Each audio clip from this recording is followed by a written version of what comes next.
కాజీపేట నివాసంలో మాజీ మంత్రి డిఎల్ రవీంద్రారెడ్డి మీడియా సమావేశం నిర్వహించారు. ఈ సందర్భంగా వారు మాట్లాడుతూ, ఇవాళ కూడా ఏదో నేను ప్రత్యేకంగా ఎవరినో విమర్శించాలని, ఎవరి క్యారెక్టర్ను దెబ్బతీయాలని ప్రెస్ కాన్ఫరెన్స్ పెట్టడం లేదు. ఇవాళ ఎందుకో అనిపించింది నాకు, సమాజంలో జరుగుతున్న పరిణామాలు, ఈ సమాజంలో జరుగుతున్న పరిణామాల దృష్ట్యా మనం కనీసం నోరు ఉప్పకపోతే తప్పు చేసిన వాళ్ళం అవుతామేమో అని చెప్పి అనుకొని ఇప్పటికిప్పుడు అనుకొని పెట్టడం జరిగింది. ఇవాళ ముఖ్యంగా P4 అనేది P4 పిచ్చిలో సిబిఎన్ అని ఒక ఆర్టికల్ వచ్చింది, రాధాకృష్ణ గారు రాశారు. అప్పుడు అది చదివినప్పుడేమో మనకు కూడా చంద్రబాబు నాయుడు గారు P4 పిచ్చిలో ఉన్నట్టే అనిపించింది. కానీ ఇవాళ ఆంధ్రజ్యోతిలో మళ్ళా వాళ్ళు అంటే P4తో లబ్ధి పొందిన వాళ్ళు చెప్పేదాన్ని బట్టి వేరే విధంగా అంటే మంచి జరుగుతూ ఉన్నట్టే అనిపిస్తూ ఉంది. ఏది ఏమైనా ప్రభుత్వము పెట్టే ప్రతి పథకము, అది అభివృద్ధి పథకం కానివ్వండి, లేకపోతే సంక్షేమ పథకం కానివ్వండి, ఏదైనా కూడా ప్రభుత్వ ఉద్దేశంలో మంచి పథకమే. కానీ అది అమలుకు నోచుకోవాలి. అమలుకు నోచుకోనప్పుడు దానివల్ల ఉపయోగం ఏమి ఉండదు. ఉదాహరణకు అభివృద్ధి సంక్షేమము మేము సమపాలలో తీసుకుపోతున్నాము. ఇవాళ మేము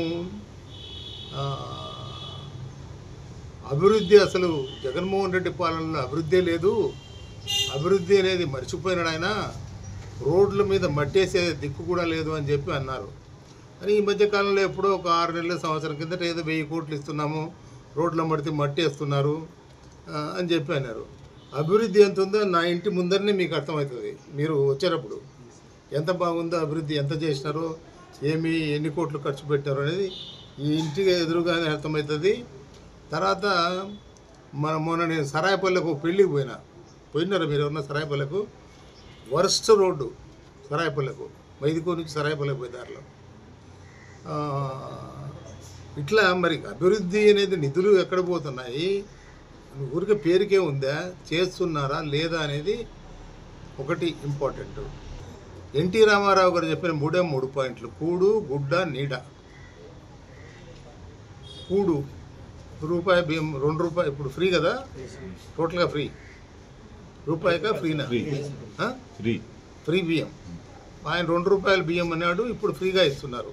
సరే, ఆ బియ్యం ఎట్లా పోయేది మీ అందరికీ తెలుసు, ఎక్కడ చేరుతున్నాయి, ప్రజలు తింటున్నారా లేదనేది మీ అందరికీ తెలుసు. రెండవది గూడు అంటే ఇల్లు.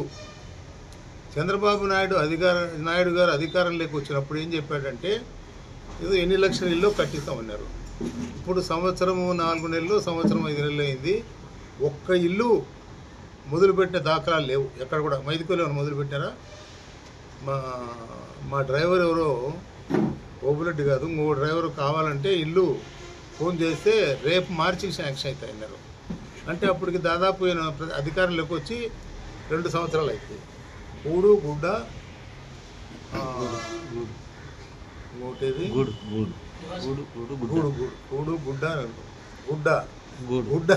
గుడ్డ గురించి చెప్పాలంటే, అప్పుడెప్పుడో తెలుగుదేశం హయాంలోనే 2014-19లో మూతపడిన యాప్కో ఇవాళకి కూడా యాప్కో నుంచి ఏమీ వ్యాపారం జరగలేదు.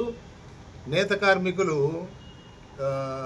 అప్పనపల్లి, రంగాపురము ఈ గ్రామాల్లో ఉన్నారు, మీరు విచారించుకోవచ్చు. ఎక్కడ మగ్గము యాప్కోకు పని చేయడం లేదు. ఈ మగ్గాలు ఏదైనా పని చేస్తూ ఉంటే వాళ్ళు ప్రైవేటుగా వార్ఫ్ తెచ్చుకొని వాళ్ళు నేసి చీరలు నేసుకొని వాళ్లకు పెద్ద వీళ్ళు ఉంటారు ప్రొద్దుటూరులో వ్యాపారస్తులు, వాళ్ళకి ఇస్తున్నారు ఆ చీరలు, వాళ్ళకి అమ్ముకుంటున్నారు. సో కూడు, గుడ్డ, నీడ 3 పోయినాయి. ఇప్పుడు నేల విడిచి సాము చేస్తున్నాడు చంద్రబాబు నాయుడు గారు. ఎందుకు నేలబెడిచి సాగు చేస్తున్నారంటే నేను మంచి ఉద్దేశంతోనే మాట్లాడుతున్నాను. నేనేమి ప్రభుత్వ వ్యతిరేకం కాదు, నేను ఆ పార్టీలో మెంబర్ను కాదు, ఏ పార్టీలో మెంబర్ను కాదు. నాకైతే టెలిఫోన్ ఆన్ చేయడము ఆఫ్ చేయడము తప్ప వాట్సాప్ కాలు మిగతా ఏం తెలియదు. దీంట్లో ఇన్ని కథలు ఉన్నాయనేది ఏఐ ఆర్టిఫిషియల్ ఇంటెలిజెన్స్ అదంటే ఏమో నాకు తెలియదు. అట్లానే క్వాంటమ్ వ్యాలీ అని అదేదో పెడుతున్నానని చెప్పాడు. తర్వాత వాట్సాప్ గవర్నెన్స్ అంటే నాకు నవ్వు వచ్చింది.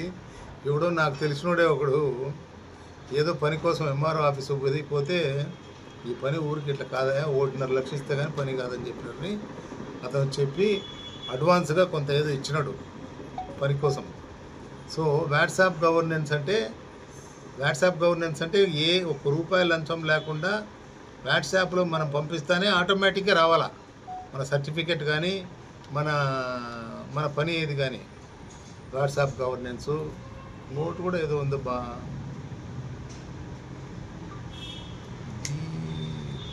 గుడ్ గవర్నెన్సా ఏదో ఒకటి ఉంది, ఒకటి బిల్డింగ్ ఉంది. అప్పుడప్పుడు తెలంగాణలో రేవంత్ రెడ్డి, ఇక్కడ ముఖ్యమంత్రి చంద్రబాబు నాయుడు గారు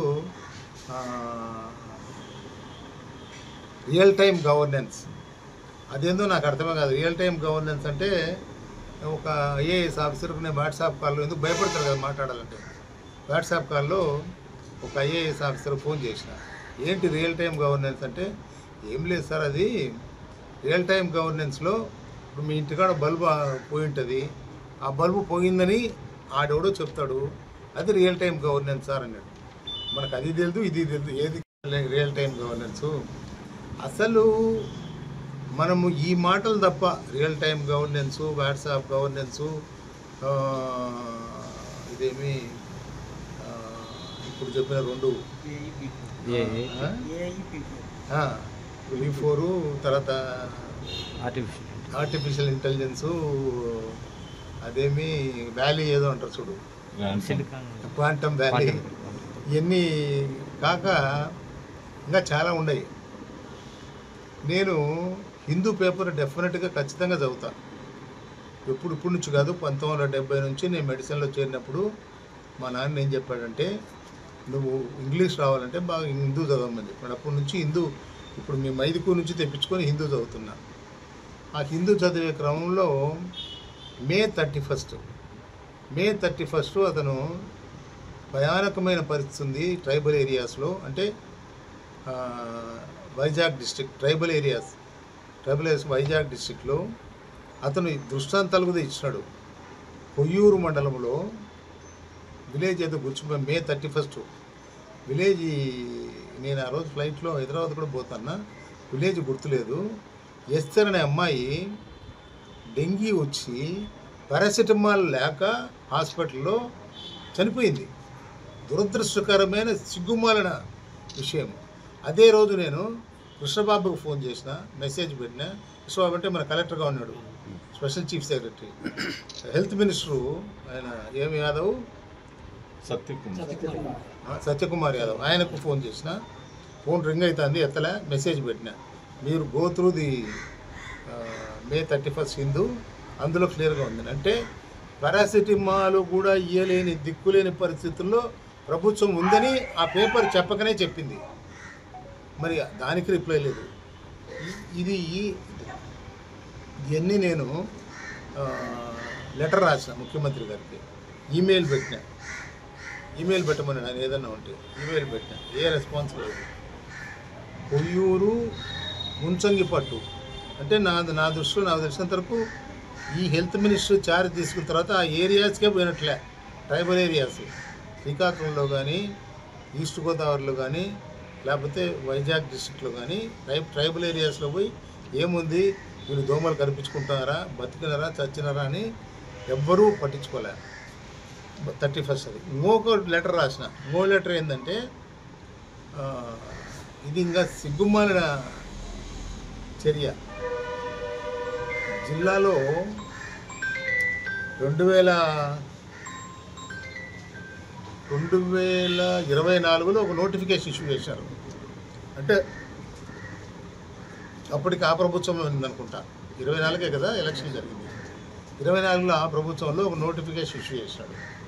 ఆ నోటిఫికేషన్ ఏంటది? కొన్ని మోడల్ స్కూల్స్లో కస్తూర్బా స్కూల్స్లో కొన్ని టీచర్ పోస్టులు, కొన్ని సెక్యూరిటీ పోస్టులు, కొన్ని వంట మనుషులు అందరికీ కలిపి 18,500లో 19,000 ఎంతో అవుట్ సోర్సింగ్లో మీరు అప్లై చేసుకోండి జిల్లా కలెక్టర్కు. జిల్లా కలెక్టర్ ఆధ్వర్యంలో మీకు పరీక్ష పెడతారు, ఇంటర్వ్యూ జరుగుతాయి, సెలెక్ట్ చేస్తారని. సెలెక్ట్ చేశారు, 44 మందిని సెలెక్ట్ చేశారు. దాంట్లో ఏమి మీరందరూ పోయి ఎమ్మెల్యేలను కాళ్ళు పట్టుకోండి, ఎమ్మెల్యేలను అడగండి, ఎమ్మెల్యేలను అడిగి మీరు రాండి అని చెప్పి ఏం రాయలే. ఓన్లీ ఈ మాత్రం ఉంది, మీరు అప్లై చేసుకోండి రాండి. అది వాళ్ళ కర్మ కొద్దీ ఇప్పుడు మన ఈయన పేరు సిహెచ్ శ్రీధర్, చామకూరు శ్రీధర్ గారు కదా, ఈయన వేరు ఆయన వేరు. ఆయన చామకూరి, ఈయన చెరుకూరు శ్రీధర్ గారి ఆధ్వర్యంలో జరిగినాయి అన్ని పరీక్షలు, ఇంటర్వ్యూలు అన్నీ జరిగినాయి. అపాయింట్మెంట్ ఆర్డర్ ఇచ్చినారు. నవంబర్ 1వ తేదీన 44 మంది చేరినారు. మా మోడల్ స్కూల్లో ఒకరు, అట్లా అన్ని స్కూళ్ళలో చేరినారు. ఈ చేరిన తర్వాత నవంబర్ 1 నుంచి ఈనాటి వరకు వాళ్ళకి జీతాలు రాలే. ఏమి రాని నేను శ్రీనివాసరెడ్డిని కనుక్కున్నాను. ఇష్యూస్ ఉన్నాయి. సరే, ఇష్యూస్ ఏమి నేనేమి ప్రభుత్వం స్వీపింగ్ రిమార్క్స్ చేసి మీరు తక్షణం దిగిపోండి అని నేను చెప్పడంలే. మీరు చేయాల్సిన పని చేయండి అయ్యా. మీరు చేయాల్సిన పని క్వాంటము ఈ కాదు. మీరు జమ్మలుడుకు పెన్షన్లు, నేను లేను, తిరుమల పోయినా. ఆ రోజు నుంటే నేను ధర్నా చేద్దామని అనుకున్నా ఈ 2 ఇష్యూస్ మీద. ఏది 44 మంది ఉద్యోగాలు, పెన్షన్లు.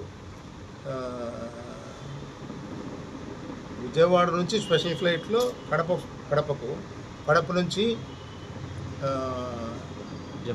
జమ్మనుడు పోయి పెన్షన్. ఒక్క ఊర్లో పెన్షన్లు ఇచ్చి మీ P4 మీ చెప్పేదానికి ఇంత ఖర్చు పెడుతున్నారు మీరు. అంటే ఇదేం మీ తప్పు అని నేను చెప్పను. నీవు నేర్పిన విద్యయే నీరజాక్షి అని జగన్మోహన్ రెడ్డి గారు కూడా స్పెషల్ ఫ్లైట్లో వస్తాడు, ఇక్కడ నుంచి హెలికాప్టర్లో పోతాడు. ఎవ్వరికి ఎవరు తీసిపోరు. ఈయన ఇద్దరు, జగన్మోహన్ రెడ్డి గారు కానీ చంద్రబాబు నాయుడు కానీ ఇద్దరు ప్రభుత్వ ఖర్చుతో తిరుగుతా అన్నారు. ఇప్పుడే ఉన్న బ్లాక్ మనీతో ఆయన తిరుగుతున్నాడేమో మనకు తెలియదు, కానీ ఇది చంద్రబాబు నాయుడు గారు. నేను ఎన్ని ప్రజలకు ఇన్ని కష్టాలు, ఇన్ని ఇబ్బందులు, ఇన్ని ఉంటే మీరు గ్రీవెన్సీలు పెడుతున్నారు. ఒక్క సమస్యనే పరిష్కారం చేసినారా? ఒక్క సమస్యను పరిష్కారం చేయలే, ఒక్క గ్రీవెన్స్ని ఇచ్చేయలే. వాట్సాప్ గవర్నెన్స్ ఏముందండి? కాబట్టి ఎన్ని నేల విడిచి సాము చేసే పరిస్థితి వద్దు.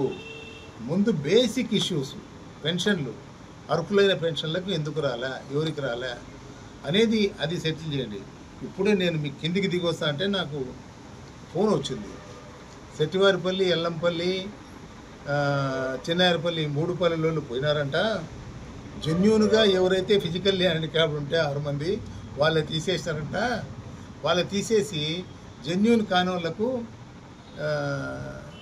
రికమెండ్ చేశారంట అని నాకు ఎవరో చెప్పారు. ఎవరో వెంకట సుబ్బయ్య అంటే ఎవరో తెలియదు నాకు, చిన్నయ్యరపల్లిలో. ఆయన బ్రోకర్ అంట. అంతకుముందు బ్రోకర్ ఎవరంటే మావాడే, మా డెంటల్ డాక్టర్, రిమ్స్లో ఉన్నాడు. ఇప్పుడు పోయినాడు కాబట్టి చేయలేడేమో అని అనుకుంటున్నా. చేయొచ్చు కూడా, ఎందుకంటే పలుకుబడి ఉంటుంది కదా, పాత పలుకుబడి. ఇవన్నీ ఇన్ని అవకతవకలు, ఇన్ని పాపం శ్రీనివాసరెడ్డిని ఏమన్నా అన్నామంటే ఏమంటాడు అతను? కనీసము 44 ఉద్యోగాలకు సంతకాలు కూడా పట్టించలేని దయనీయమైన పరిస్థితుల్లో అతను ఉన్నాడు. అతన్ని ఏమనే దానికి ఏం లేదు.